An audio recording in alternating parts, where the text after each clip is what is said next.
आज की वीडियो में हम बात करने वाले हैं सरकार आपके वाहन चाहे वो बाइक हो चाहे वो कार हो उसको किस तरीके से खतरे में डाल करके अपना फायदा कमा रही है और क्या है E20 ब्लेंडिंग जिसको सरकार जनता के चाहने ना चाहने को पूछ ही नहीं रही कि जनता ये चाहती है कि E20 ब्लेंडिंग करी जाए या ना करी जाए। सरकार जनता पर ये चीज थोप रही है। समझते हैं इस वीडियो में क्या है E20 ब्लेंडिंग। देखो ई का मतलब होता है एथेनॉल। एथेनॉल मतलब एक तरीके की दारू होती है जो कि किससे, गन्ने से, गेहूं से और मक्के से बनाई जाती है।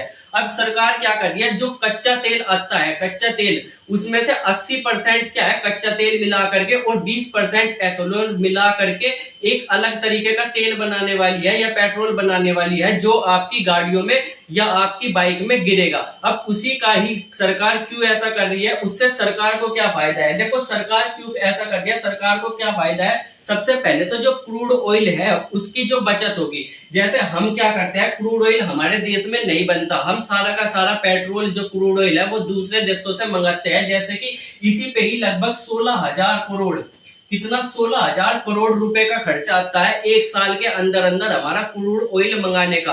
अब अगर सरकार 20% क्या लगा दे, 20% एथेनॉल इसमें डाल दे क्रूड ऑयल में, तो लगभग 3 लाख करोड़ या 3,000 करोड़ रुपए की क्या हो जाएगी, बचत हो जाएगी एक साल की। अब 3,000 करोड़ रुपए ये क्या करना चाह रही है, सरकार बचाना चाह रही है ताकि हमें क्रूड ऑयल ना खरीदना पड़े। इसीलिए वो क्या कर रही है, एथेनॉल मिक्स कर रही है, किसमें, पेट्रोल में। एथेनॉल मिक्स करने का अब यहाँ पर क्या दिक्कत है, इससे दिक्कत क्या हो रही है, सरकार ये भी कह रही है कि जो एथेनॉल या डायरेक्ट इससे पेट्रोल से जो गाड़ियां चलती है वो बहुत ही ज्यादा प्रदूषण करती है। अगर हम इसमें एथेनॉल मिला करके चलाए तो ये प्रदूषण क्या होगा, कम होगा और हमारी जो वातावरण है होगा वो स्वच्छ होगा। इसके अलावा जितनी भी आप चीज देखोगे, जैसे कि एथेनॉल किससे बनाया जाता है, गन्ने से बनाया जाता है, गेहूं से बनाया जाता है, मक्का से बनाया जाता है। अब ये किससे बनते हैं, ये किसान उगाता है। अगर यहाँ पर हम ये एथेनॉल इसमें मिलाएंगे तो इसका डायरेक्ट फायदा किसको होगा, किसान को होगा। तो किसानों का फायदा देख करके सरकार क्या कर रही है, पेट्रोल में एथेनॉल मिला रही है। मोदी सरकार तो क्या है, E20 ब्लेंडिंग जो है वो जनता के फायदे के लिए ही लाई है। पर इससे क्या जनता को सच में फायदा हो रहा है। मोदी सरकार ने सोचा कि अगर हम क्रूड ऑयल में क्या मिला देंगे, E20 यानी कि इथेनॉल मिला देंगे तो क्या हो जाएगा, किसानों का बहुत ज्यादा फायदा होगा। वही पोल्यूशन जो हो जाएगा कम हो जाएगा और दूसरे देशों से तेल हमारा मंगाना क्या हो जाएगा, कम हो जाएगा, जिससे हमारा पैसा देश के अंदर ही रहेगा ना कि किसी दूसरे देश में जाएगा। पर इससे जनता को क्या नुकसान है, पहली बात तो E20 ब्लेंडिंग ऐसे समझ लो जैसे कि 1 लीटर दूध में आप 200 ml क्या मिला दे, पानी मिला दे। तो दूध में पानी मिलाना किसी को भी अच्छा नहीं लगेगा, हर कोई चाहेगा मुझे तो प्योर दूध मिले। इसी तरीके से सरकार क्या कर रही है, पेट्रोल में क्या मिला रही है, एथेनॉल मिला रही है, यानी कि दूध में पानी मिलाने जैसे ही काम कर रही, जिससे सरकार को तो फायदा हो रहा पर जनता को बहुत ज्यादा नुकसान है। जैसे कि उनकी गाड़ी है वो क्या करेगी, माइलेज कम देगी। उनकी गाड़ी का इंजन क्या है, वो पेट्रोल पर चलने वाला है और डीजल पर चलने वाला बनाया गया है, ना कि E20 एथेनॉल से चलने वाला। अगर आप उसमें एथेनॉल डालेंगे तो इंजन में क्या आएगा, खराबी आएगी, इंजन धुआं देगा। अभी आप देखोगे तो बहुत सारी गाड़ी ऐसी है जो समय से पहले ही रिटायर होने की कगार पे आ गई है, वो धुआं देने लगी है। इसके अलावा जब आपका माइलेज भी कम होगा, अगर आप 1 लीटर पेट्रोल में 10 किलोमीटर जा रहे थे तो इस E20 पेट्रोल के मिलने से क्या होगा, केवल 8 किलोमीटर ही जा पाएंगे। तो इससे डायरेक्ट क्या है, जनता को बहुत ही ज्यादा क्या है, नुकसान है।